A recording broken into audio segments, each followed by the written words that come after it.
नमस्कार मित्रांनो, प्रेमाची गोष्ट मालिकेच्या आजच्या भागामध्ये आता सावनीने पूर्ण कोळी कुटुंबाचा फोटो हातात घेतलेला असतो आणि तो फोटो ती जाळत असते आणि त्यावेळेला आदित्य झोपलेला असतो आणि सावनी तो फोटो जाळत त्या फोटोकडे अगदी द्वेषाने बघत असते आणि तो फोटो ती अर्धा जळाल्यानंतर खाली जमिनीवर फेकून देते आणि नंतर तो फोटो जळाल्यानंतर त्याची जी काळी राख असते ती ती तिच्या स्वतःच्या हाताला लावून घेते आणि आरशामध्ये ती बघत असते आणि आरशात स्वतःचा चेहरा पाहिल्यानंतर ती खूप रागामध्येच तो जो काळा हात असतो ज्या फोटोची ती काळी राख असते ती स्वतःच्या गालांना आता ती लावून घेते आणि ती गालांना लावून घेतल्यानंतर आरशात अगदी केविलवाने नजरेने बघत ती म्हणत असते की हेच ते गाल होते ना, हेच ते गाल ज्या गालांवर सगळ्यांनी मला मारलं आणि मुक्ता मुक्ता तू याच कानाखाली मला मारलंस आणि तुझ्या घराच्या बाहेर तू मला हकलून दिलंस. परंतु एक गोष्ट कायम लक्षात ठेव, ज्या प्रकारे तुम्ही माझा अपमान केला, ज्या ज्या व्यक्तीने मला अपमानित केलं ना, त्यांना मी सोडणार नाही आहे. आणि ही माझ्या गालांवरची ओळख आहे. जी माझ्यावर झालेला त्रास होता तो त्रास या गालांवर उमटलेला आहे. आणि काही झालं तरीही मुक्ता, तू मला कितीही त्रास दिलास, तू मला घराच्या बाहेर काढलंस, तर मी शांत बसणार नाही आहे. मी सावनी आहे, सावनी. मी सावनी राखेतून जन्म घेत असते. मला तू कितीही विझवण्याचा प्रयत्न कर, परंतु मी उठणारच आणि पुन्हा मी उजळणारच. काही झालं तरीही मी कोणालाही सोडणार नाही. जो त्रास मला कोळी कुटुंबाने दिला आहे ना, तोच त्रास मी तुम्हाला पुन्हा परतफेड करणार आहे. काहीही झालं तरीही या सगळ्यामध्ये मी कोणालाही सोडणार नाही. आयुष्यात आता कोळी कुटुंबाला उद्ध्वस्त करणं हा एकच माझं ध्येय राहिलेलं आहे आणि त्या कुटुंबाला उद्ध्वस्त केल्याशिवाय मी शांत बसणार नाही. मला जे काही मुक्ताने डिवचलंय त्यानंतर मात्र आता मला शांत बसता येणार नाही. कोळी कुटुंबाचं पूर्ण आयुष्यच मला उद्ध्वस्त करून टाकायचंय. त्यांच्या आयुष्यात आनंद या नावाचा शब्दही जवळ राहिला पाहिजे नाही, असं म्हणून आता ती स्वतःला आरशात बघत असते आणि राग करत असते. त्यानंतर आता मुक्ता ही इंद्राला सकाळी नाश्ता देत असते. त्याच वेळेला आता नाश्ता देत असताना मुक्ताला इंद्रा विचारते की मुक्ता, तू काही खाल्लं नसशीलच. अगं, सगळ्यांनी थोडं थोडं खाऊन घ्या. आणि नंतर मुक्ता म्हणते की मम्मी, काय करायचं ना मला काही कळत नाहीये, घरातल्या ना भाज्या पण संपल्यात. तेव्हा मग इंद्रा म्हणते की काळजी करू नकोस, एक काम कर, आम्ही कालचं ते मच्छीचं कालवण आहोत ना ते खाऊ, पण तुझं काय करशील मग? तेव्हा मुक्ता म्हणते की काळजी करू नका, माझं काहीच नाही, मी डाळ लावते. तेव्हा मग इंद्रा म्हणते की अगं, कोणाला डाळ लावते तू? कालच सगळ्यांनी सांगितलंस ना, कोणीच उपाशी पोटी राहायचं नाही, सगळ्यांना लढाईसाठी शक्ती हवी, म्हणून मग जेवायचं, मग तू अशीच राहू नको. स्वाती म्हणते की थांब मम्मी, मी तिच्या जेवणाचं बघते. तेवढ्यातच आता कोमल ही येते आणि कोमल आल्याबरोबर तिला मुक्ता नाश्ता करण्यासाठी सांगत असते. तेवढ्यात स्वाती म्हणते की अगं मुक्ता, आम्ही ना एक काम करतो, घरात भाज्या संपल्यात ना, तर मग भाज्या वगैरे सगळं काही घेऊन येतो, जरा मी आणि कोमल जाऊन येतो. तेव्हा मुक्ता म्हणते की हो ठीक आहे, चालेल, तुम्ही दोघी जाऊन या. तेव्हा स्वाती म्हणते की अगं, कसं आहे ना कोमल, तू मला मुक्ताला काय काय आवडतं किंवा फळं किंवा भाज्या ते सगळं काही सांगू शकशील ना, म्हणूनच तुला मी सोबत घेऊन जाते. म्हणूनच आता स्वाती म्हणते की मुक्ता, माझ्या नाश्त्याची प्लेट झाकून ठेव, आम्ही येतो लगेचच. तेव्हा मुक्ता म्हणते की हो हो, तुम्ही जाऊन या, मी तुम्हाला परत गरम करून देईन. तेव्हा कोमल निघून जाते आणि स्वातीला गेल्यानंतर मुक्ता म्हणते की मम्मी, बघितलं ना, कोमलला व्यवस्थित वाटलं पाहिजे म्हणूनच स्वातीताई तिला घेऊन गेल्या, आता तिला मोकळ्या हवेत फिरल्यावर जरा बरं वाटेल. तेव्हा मग इंद्रा म्हणते की हो ग, खरंच एकविराईचे खूप खूप आभार, माझी कोमल जरा बरी होते या सगळ्यातून आणि सगळं काही व्यवस्थित होऊ दे, हीच तिच्याकडे मागणी आहे, असं इंद्रा म्हणत असते आणि एकविराईला हात जोडून ती आता विनवणी करत असते. आणि आता स्वाती आणि कोमल गेल्यात त्याच्यामुळे जरा तिला बरं वाटत असतं, परंतु मुक्ताच्या मनामध्ये मात्र खूप वेगळंच काही सुरू असतं. मुक्ता विचार करते की बिचाऱ्या स्वातीताई स्वतः नाश्ता न करता कोमलला बरं वाटावं म्हणून तिला बाहेर फिरायला गेल्यात. आई एकविरा, अशी घरातली जी लोक एकमेकांचा सांभाळ करतात त्या घरातले सगळे काही टेन्शन दूर कर, असं मुक्ता हात जोडून म्हणत असते. त्यानंतर इथे आता कोमल आणि स्वाती बाहेर पडलेल्या असतात आणि कोमल चालत चालत बाहेर येते. तेव्हा स्वातीच्या लक्षात येते की अगं कोमल, मी ना घाईघाईमध्ये पर्स सगळं काही विसरून आली आहे, मोबाईल पण घेतला नाही आहे. बरं तू एक काम कर, तू इथेच तर, मी पटकन जाऊन घेऊन येते. म्हणून स्वाती पळत पळत वर जाते आणि कोमल तिथेच बाकड्यावर बसलेली असते. त्याच वेळेला आता ज्या काही बिल्डिंगमधल्या बायका असतात, दोघीजणी जाता जाता कोमलला बघतात आणि भाजीवरून आल्यानंतर तिच्याबद्दल गॉसिपिंग सुरू करतात आणि म्हणतात की हीच ती कोमल ना, इंद्रा कोळीची मुलगी आहे ना ही. त्या दिवशी समजलं की हिचं लग्न मोडलेलं आहे, काहीतरी आजार आहे म्हणे हिला. काय आहे आजार बरं? असं म्हटल्यावर आता इथे कोमलला खूप त्रास होत असतो. त्या बायका जे काही तिच्याबद्दल बोलतायत त्याचं तिला खूप वाईट वाटत असतं. तर दुसरी बाई बोलते की हो ना, आता हिच्याशी कोण लग्नच करणार नाही. मुलं जरी 10 वेळा बोहल्यावर चढायला उभी राहिली तरी त्यांची लग्न होतील, परंतु मुलीचं एक लग्न मोडलेलं पुन्हा लग्न होताना मुश्किल आहे. बघितलं ना आता, हिच्या भावाचं लग्न झालं पुन्हा, त्याला चांगली बायको तर मिळाली, परंतु हिची बहीण स्वाती तिचं कुठे लग्न झालंय? ती अशीच घरात आहे ना. म्हणूनच आता हिचं पण तसंच असणार. कठीण आहे बाई त्या मुक्ताचं नशीब. कसं आहे ना, अगोदर ती स्वाती, आता ही, म्हणजे दोन्ही नंदा हिच्या घरातच राहिल्या. काय करायचं, जाऊ दे, एकेकाचं नशीब असतं असं म्हणून ते गॉसिपिंग करतात. तेवढ्यातच पुढे जाता जाता जेव्हा कोमल उठून जाते तेव्हा त्या म्हणतात की काय माहिती आता हिच्याशी कोणीही लग्न करणार नाही. कसं करतील लग्न? ही आजारी पण आहे आणि हिचं अशा प्रकारे लग्न पण मोडलंय. त्याच वेळेला मग आता त्या बायका म्हणतात की हो ना, जाऊ दे, आता हिच्याबद्दल आपण आणखी काय बोलणार? जाऊ दे, तिचं नशीबच तसं आहे, तर एकेकाच्या नशिबाला आपण काहीच करू शकत नाही. तिला तसंच राहावं लागेल, आता तिला एकटंच जगावं लागेल असं कोमलला ऐकू पडतं. आणि त्या बायका म्हणतात की चल बरं आपण जाऊया, मला ना आता जेवण बनवायचंय असं म्हणून तिला टोमणे मारतच त्या निघून गेलेल्या असतात. तेवढ्यातच आता कोमल आतमध्ये येत असते. स्वाती येते आणि म्हणते की अगं काय कोमल, तू आत काय येत होतीस? चल मी घेतलंय सगळं, आपण निघूया. तेव्हा कोमल म्हणते की नको स्वातीताई, तू ना प्लीज जाऊन ये ना, माझं ना जरा इथे डोकं दुखायला लागलंय, म्हणूनच मी जाते, तू जा प्लीज असं म्हणून ती वर येते.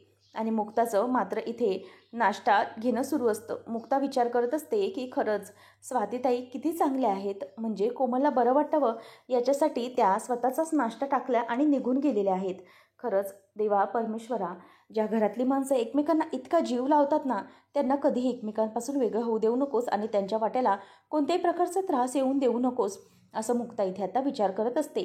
आणि तेवढ्यातच कोमलही रडत रडत आतमध्ये येते. कोमलला पाहिल्यावर मुक्ता धावत धावत येते आणि म्हणते की कोमल, 1 मिनिट थांब. अगं काय झालं, तू कुठे निघालीस? तेव्हा ती म्हणते की काय नाही, मी ना जरा रूममध्ये जात होते. तेव्हा ती म्हणते की अगं रूममध्ये कशासाठी? तू तर स्वातीताईंबरोबर भाजी आणायला चालली होतीस ना? तेव्हा ती म्हणते की हो चालले होते, परंतु ना माझं डोकं दुखायला लागलं आणि खूप डोकं दुखतंय, म्हणून म्हटलं की मी पुन्हा येते. आणि कोमलच्या डोळ्यामध्ये पाणी बघून मुक्ता म्हणते की कोमल, ए राजा, तुझ्या डोळ्यात पाणी का? तू रडतेस?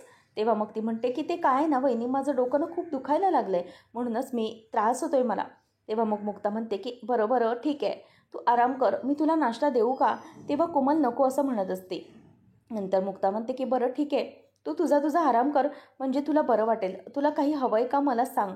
तेव्हा मग कोमल म्हणते की नाही वहिनी, मला काही नको, मी जाते आराम करते. त्याच वेळेला आता मुक्ता तिला म्हणते की बरं तुला नाही वाटलं बरं तर मग एखादी आपण गोळी घेऊया, तू जाऊन आराम कर. आणि कोमल ही निघून गेलेली असते. आता मुक्ताच्या डोक्यामध्ये विचार सुरू असतात की अचानक कोमलला कसं काय दुखायला लागलं, काय झालं असेल जेणेकरून तिला हा त्रास व्हायला सुरुवात झाली. आता मुक्ताला कोमलचं जे काही वागणं आहे ते थोडंसं वेगळं वाटत असतं, परंतु ती तिला तिचा वेळ देण्याचं ठरवते. त्यानंतर आता इथे सावनी ही पुन्हा एकदा राखेतून जन्म घेऊन नवीन झालेली असते. म्हणजेच आता पूर्वीची सावनी ही परत आलेली असते. ती तिच्याप्रमाणे म्हणजेच जशी राहायची पॉश आणि व्यवस्थित अशी टापटीप, तसं आता ती स्वतःचं रूप घेत असते. इतके दिवस कोळींच्या घरामध्ये नाटकं करण्यासाठी तिने अगदी साध्या मुलीचं रूप घेतलेलं असतं, ड्रेस घालणारी मुलगी आणि विदाऊट मेकअप, विदाऊट ज्वेलरी सगळं काही ती राहिलेली असते. परंतु आता मात्र सावनीला हे सगळं बदलायचंच असतं. आणि मुक्ताने जेव्हापासून कानाखाली मारून घराबाहेर काढलं तेव्हापासून तिच्या मनामध्ये आधी सुडाचा अग्नी पेटलेला असतो. त्यासाठी सावनी आता सज्ज झालेली असते. सावनी ही नेहमीप्रमाणे छान तयार होते आणि स्वतःला आरशामध्ये ती बघायला लागते आणि म्हणते की वाव सावनी, तू खरंच खूप गॉर्जियस दिसत आहे आणि हेच तुझं खरं रूप आहे. तू किती दिवस तरी तशा वेशामध्ये राहिलीस, त्या कोळ्यांच्या घरी तुला ते ड्रेस अँड ऑल वेअर करावे लागत होते आणि साधं राहावं लागत होतं. ते नाटक करणं मला खरंच खूप कठीण जात होतं आणि खरं तर ते सगळं एक नाटकच होतं आणि बोरिंग कपडे आणि ते बोरिंग ड्रेसेस घालून घालून मला खरंच खूप कंटाळा आला होता.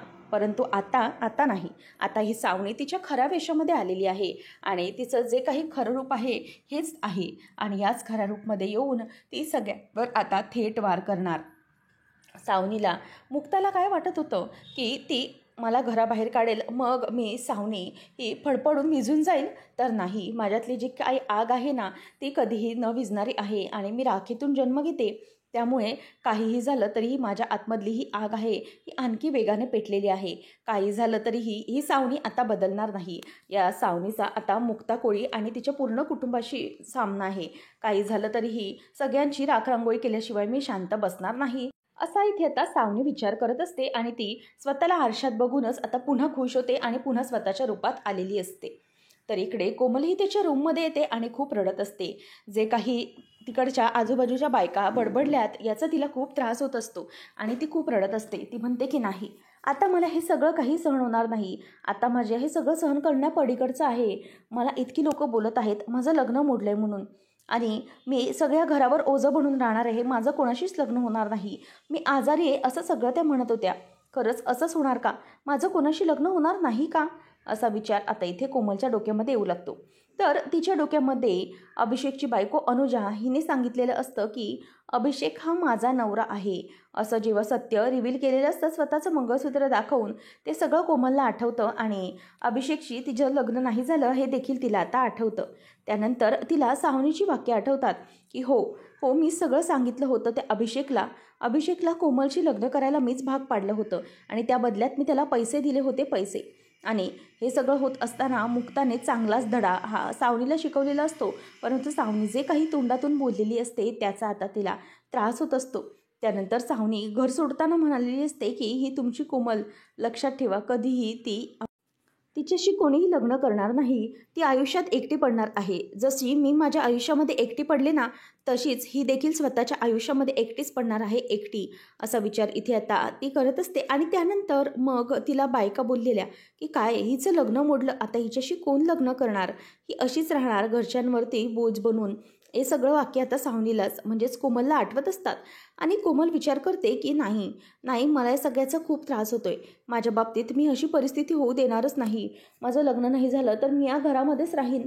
पण नाही, मला आता हे सगळं सहनच होत नाही आहे. जे काही माझ्यावर आरोप लावले जातात आणि जे काही माझ्याबद्दल बोललं जातं आहे ना, त्याचा मला खरंच खूप त्रास होतो आहे. म्हणूनच आता या गोष्टीपासून मी कायमचं लांब जाणार आहे. नाही, मला नाहीच राहायचं असा विचार तिच्या डोक्यामध्ये येऊ लागतो. त्याच वेळेला इथे आता मिहीर हा सागरला म्हणत असतो की काय डोकं आहे ना तिचं, खरंच कळत नाही. एवढे घाणेरडे विचार कसे येतात ना हिच्या डोक्यात, तेच मला समजत नाही. कधी कधी ना मला आश्चर्य वाटतं दादूस की ही आणि मी एकाच आईच्या पोटातून जन्म घेतला. ही सावनी अशी कशी मला खरंच कळत नाही. त्याच वेळेला मग आता सागर म्हणतो की हो, तेच तर आहे ना, मला या सगळ्याचा खूप त्रास होतोय. आणि आधीची आम्हा सगळ्यांना इतकी सवय झाली होती ना की आधी असं कधी निघून जाईल, म्हणजे सावनीला घराबाहेर काढलं तर सावनी त्या आधीला पण घेऊन जाईल, हे देखील माझ्या डोक्यातून निघून गेलं होतं. खरंच या सगळ्याचा खूप त्रास होतोय. नाही नाही, पण आधीला मी तिच्या ताब्यात जाऊ देणार नाही. काहीही झालं तरीही आदित्यची कस्टडी मला मिळवायचीच आहे. काही करून मी आधीला माझ्यापासून लांब जाऊ देणार नाही. बस बस, हा मला विचारही आता सहन होणारा नाही आहे. म्हणूनच आता तो म्हणतो की मी वकिलांशी बोलून घेतलं आहे त्या बाबतीत, बघूया वकील आता काय बोलतात ते, परंतु माझ्याकडे फार वेळ नाही आहे. हे बघ, त्यांचा कॉल आलाच असं म्हणून आता सागर हा वकील साहेबांचा फोन उचलतो आणि म्हणतो की बोला, काय झालंय, काय विचार केलात तुम्ही? तेव्हा मग वकील साहेब म्हणत असतात का हां हॅलो मिस्टर सागर कोळी, काय आहे ना की तुमच्या केसबद्दल मी स्टडी केलेलं आहे आणि सगळं शांतपणे स्टडी केल्यानंतर माझ्या अशा लक्षात आलेलं आहे की सध्या आपल्याला शांत बसावं लागेल. तेव्हा सागर म्हणतो की काय शांत बसावं लागेल, म्हणजे मला कळलेलं नाही. तेव्हा मग आता ते म्हणतात की मी तुम्हाला काय सांगतोय ते ऐकून घ्या. काय आहे, आपली केस जरा सेन्सिटिव्ह आहे. सध्या आपल्याला काहीही करता येणार नाही, कारण त्या सावनीचा सगळा त्या मुलावर वचक आहे. त्याच्यामुळे काही झालं तरीही आपल्याला थोडे दिवस शांत बसावं लागेल.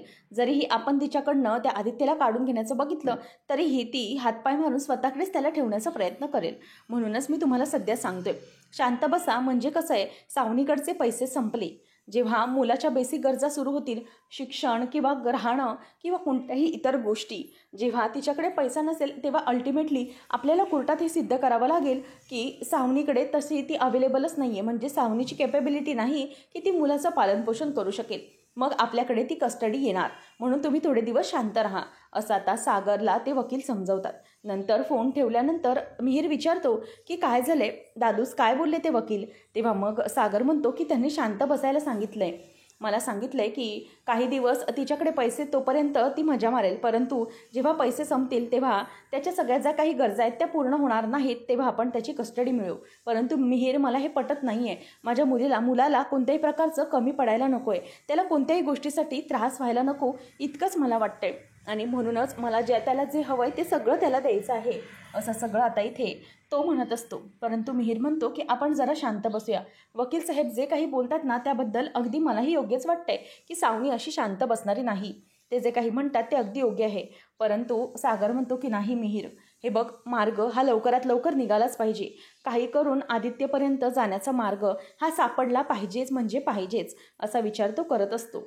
आणि आदित्यमुळे त्याच्या डोळ्यात आता पाणी आलेलं असतं आणि त्याला खूप त्रास होत असतो.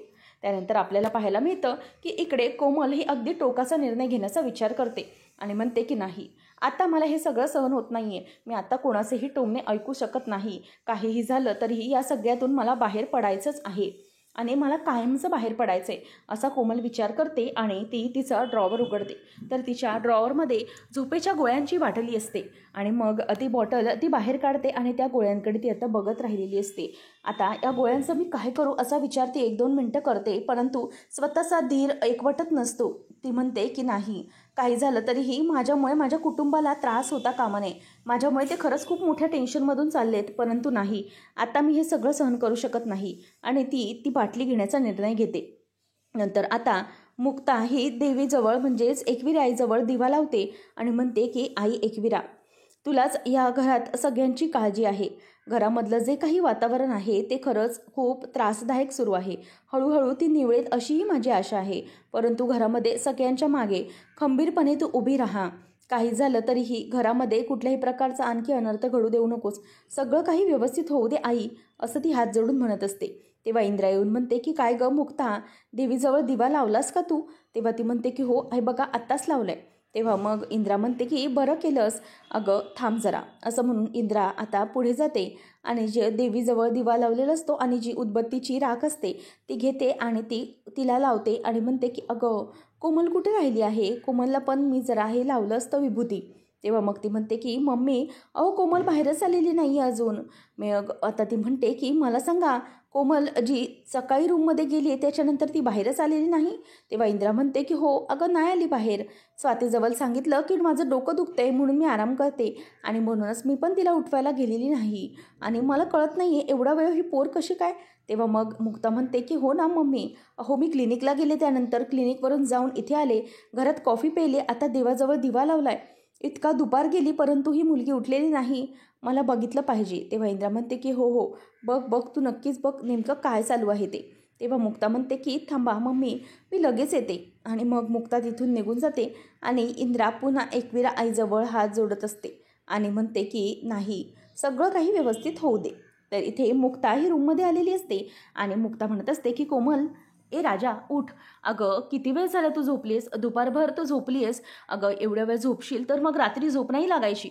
उठ उठ, असं म्हणून ती तिला उठायला सांगत असते. आणि कोमल मात्र काही उठायला तयारच नसते. ती जरा हो का चू करत नसते. म्हणून मुक्ता म्हणते की कोमल, कोमल अगं उठ, चल, मी ना तुझ्या आवडीची फिल्टर कॉफी करून देते आणि आपण हवं तर वॉकला जाऊया, चल ना. असं म्हणून ती आता तिला असं एक साईडला घेते. त्याच वेळेला कोमलच्या तोंडामधून फेस बाहेर आलेला असतो आणि कोमलला पाहिल्यानंतर मुक्ताला आता जबरदस्त मोठा धक्का बसतो. मुक्ता म्हणते की कोमल, अगं काय झालंय तुला बाळा, असं म्हणून ती तिला उठवत असते. नंतर ती जोरजोरामध्ये आवाज देते, मम्मी, स्वातीताई, लकी, प्लीज लवकर या, प्लीज लवकर या, बघा आपल्या कोमलला काय झालंय, असं म्हणून आता ती जोरजोरातच रडायला लागलेली असते. त्याच वेळेला आता इथे मुक्ता ही फोन लावते आणि म्हणते की लकी, डॉक्टरांना बोलावून आण, मी सागरला फोन लावते. आणि मुक्ता सागरला सांगते की प्लीज तुम्ही घरी या, लवकर या, कोमलने ते झोपेच्या गोळ्यांची बाटली घेतलेली आहे. तेव्हा सागर म्हणतो की हो मी लगेच येतो. आणि मिहीर विचारतो की दादूस काय झालं रे? तेव्हा मग सागर म्हणतो की चल लवकर घरी चल, कोमलने काहीतरी झोपेच्या गोळ्यांची बाटली घेतलेली आहे. तेव्हा दोघंजणही आता घाईघाईत निघतात. मुक्ता म्हणते की लकी, एक काम कर ना, तू जरा गरम पाण्याचं पातेलं आणि फडका घेऊन ये ना. प्लीज प्लीज असं म्हणून ती त्याला आता जायला सांगते. आणि नंतर मग आता इथे स्वातीला तो म्हणतो की थांब मी आलोच ताई. आणि इंद्रा इथे रडत असते. ती म्हणते की उठ ना कोमल, अगं असा त्रास तुला काय होतोय, प्लीज उठ ना कोमल असं म्हणून ती तिला उठायला सांगते. परंतु कोमल काही शुद्धीवर नसते. आणि त्याच वेळेला मुक्ता आता तिला गरम पाणी खायला देते. गरम पाणी प्यायल्यानंतर तिच्या तोंडामध्ये जे काही उलटीचं प्रमाण असतं ते सगळं बाहेर निघून जातं. आणि जो काही विष असतो तो सगळं काही बाहेर पडतो. आणि हे पाहिल्यावर मुक्ताला आता खूपच भीती वाटत असते. आणि इंद्रा देखील घाबरत असते. तर आता इथे इंद्रा म्हणते की काळजी करू नकोस कोमल, सगळं काही व्यवस्थित होईल. तिची उलटी बाहेर पडली ना, आता सगळं काही व्यवस्थित होईल असं ती म्हणत असते. त्यानंतर आता इथे मिहीर आणि सागर आलेले असतात. सागर आता मुक्ताला विचारतो की नेमकं काय झालेलं आहे. त्याच वेळेला आता मुक्ता म्हणते की तिने गोळ्या घेतलेल्या आहेत झोपेच्या, परंतु ठीक आहे ती आता. तेव्हा डॉक्टर आलेले असतात आणि डॉक्टर हे कोमलला चेक करू लागतात. तेव्हा डॉक्टर तिचे डोळे चेक करतात आणि तिचं जीभ बाहेर काढायला सांगतात. तेव्हा मुक्ता म्हणते की राजा त्यांना जीभ बाहेर काढून दाखव. आणि मग ते तिचे पल्स रेट चेक करत असतात. त्याच वेळेला मुक्ता म्हणते की डॉक्टर पल्स रेट मी चेक केलेत, ओके आहेत आणि ते आता हळूहळू शुद्धीवर येते. तेव्हा डॉक्टर म्हणतात की हो ते आता अगदी योग्य आहेत, परंतु योग्य वेळेवर त्यांच्यावर योग्य ते उपचार झाले ना, त्यामुळे सगळं काही व्यवस्थित झालं. आणि त्यांना तुम्ही जे काही गरम पाणी प्यायला दिलं आणि उलटी काढायला लावलीत ना, त्यामुळे त्यांच्या तोंडातलं अंगातलं जे काही विष होतं ते सगळं बाहेर निघालं. आणि बरं केलं तुम्ही तिला ते पाणी प्यायला दिलेत, तेही योग्य वेळेवर. कारण घरातले आपले असे काही छोटे छोटे उपाय असतात ना, त्यामुळे आपल्याला लवकर बरं वाटू शकतं. नाहीतर ह्यांच्या बाबतीत खूप मोठा अनर्थ झाला असता. त्यांचे वाचण्याचे चान्सेस खूप कमी होते. परंतु आता शी इज आउट ऑफ डेंजर. तेव्हा मग तुम्ही आता काळजी करू नका, ते व्यवस्थित आहेत. मी त्यांना आता इंजेक्शन दिलेलं आहे, काही गोळ्या लिहून देतोय, त्यांना बरं वाटेल, तुम्ही काळजी करू नका असं म्हणून आता लकी म्हणतो की चला डॉक्टर मी तुम्हाला सोडायला येतो. आणि मग तो सोडायला बाहेर निघून जातो. आणि मुक्ता ही कोमलच्या डोक्यावरून हात फिरवते आणि म्हणते की शांत हो, काहीही विचार करू नकोस. तेव्हा आता इंद्रा ही आई एकविरेला पुन्हा हात जोडते आणि म्हणते की आई एकविरे, खरंच सगळं तुझ्यामुळे शक्य झालं, तू माझ्या लेकीचा जीव वाचवलास ग, तुझे खूप खूप आभार असं म्हणून आता आई एकविरेला ती हात जोडत असते. आणि हे सगळं आता सागर बघत असतो आणि कोमलची ती अवस्था पाहून त्याच्याही जीवाची अगदी लाहीलाही होत असते आणि त्यालाही तिचा त्रास कळत असतो.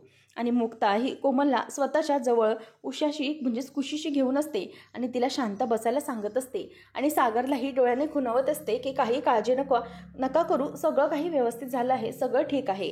आणि मिहीरला पण ही सगळी तिची अवस्था पाहून खूप वाईट वाटत असतं. आणि इंद्रा म्हणत असते की कोमल कोमल बाय, तुला बरं वाटेल आता. आणि तिला शांत करत असते. त्याच वेळेला आता मुक्ता तिला म्हणते की शांत हो, आता काहीही बोलू नकोस, काहीही बोलायचं नाही, शांत डोळे मिटून राहा असं मुक्ता आता तिला जवळ घेऊन म्हणत असते. आणि पुढे तिला ती किंवा कोणीही काहीही बोलत नाही.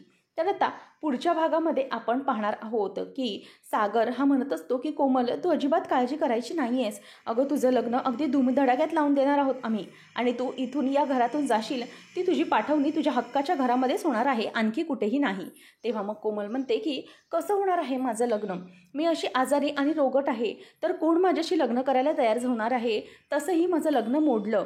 त्याच वेळेला आता असं ती जेव्हा म्हणते तेव्हा समोर मिहीर उभा असतो आणि मिहीर म्हणतो की मी करेन कोमलशी लग्न. आता त्याचं हे वाक्य ऐकल्यानंतर सगळ्यांना जबरदस्त धक्का बसतो. तर इथे मिहिकाने स्वतःची बॅग भरलेली असते आणि ती म्हणते की लक्षात ठेव, आता मी तुझी बायको राहणार नाही, मी आता बायको होणार ती फक्त मिहीरची बायको म्हणून जगणार आहे असं म्हणून आता ती रूमच्या बाहेर पडलेली असते. आणि इकडे सागर म्हणत असतो की मिहीर हे तू काय बोलतोयस. तेव्हा मिहीर म्हणतो की हो दादूस, मी जे काही बोललो आहे ते अगदी खरं खरं बोललो आहे आणि अगदी मनापासून बोललो आहे. कारण मी तुमच्या कुटुंबाचा भाग तो आहेच आणि तुमच्या कुटुंबाचा अगदी महत्त्वाचा आहे आता, परंतु तुमचा मला महत्त्वाचा भाग व्हायचा आहे असं मिहीर त्याला म्हणतो. आणि नंतर मिहिका ही ते मुक्ताला फोन करते आणि मिहूचा फोन आल्यामुळे आपल्या मुक्ताला खूप बरं वाटलेलं असतं. मुक्ता तिला म्हणते की काय तू प्रेग्नेंट आहेस. तेव्हा मग मिहू म्हणते की हो मी प्रेग्नेंट आहे आणि माझ्या पोटातलं जे काही बाळ आहे ना ते मिहीरचं बाळ आहे आणि मिहीरचं आणि माझं हे बाळ माझ्या पोटात वाढतंय. असं ऐकल्यानंतर आता मुक्ताला जबरदस्त मोठा धक्का बसलेला असतो. तर दुसरीकडे सागरने मिहीरचा कोमलचा नवरा म्हणून स्वीकार केलेला असतो. आता इथे मिहीर हा त्याला समजवतो की काळजी करू नकोस, सगळं काही व्यवस्थित होईल, मी कोमलशी लग्न करायला तयार आहे. आणि अशा प्रकारे आता इथे मिहीर हा आपल्या कोमलशी लग्न करायला तयार झालेला असतो. परंतु मुक्ताला आता कळत नाही की नेमकं काय करायचं, कारण मिहिकाच्या पोटामध्ये मिहीरचं बाळ वाढत असतं. आता मुक्ता या बाबतीत नेमकं काय करणार? मिहिकाचं जे काही सत्य आहे ते सांगून टाकणार का? की मिहिर आणि मिहिका यांचं बाळ पोटात वाढतंय, की पुन्हा दुसरं नेमकं काय घडणार? हे पाहणं रंजकतेचं ठरणार आहे. अशाच मालिकांचे अपडेट्स जाणून घेण्यासाठी आजच आपल्या चॅनलला सबस्क्राईब नक्कीच करा.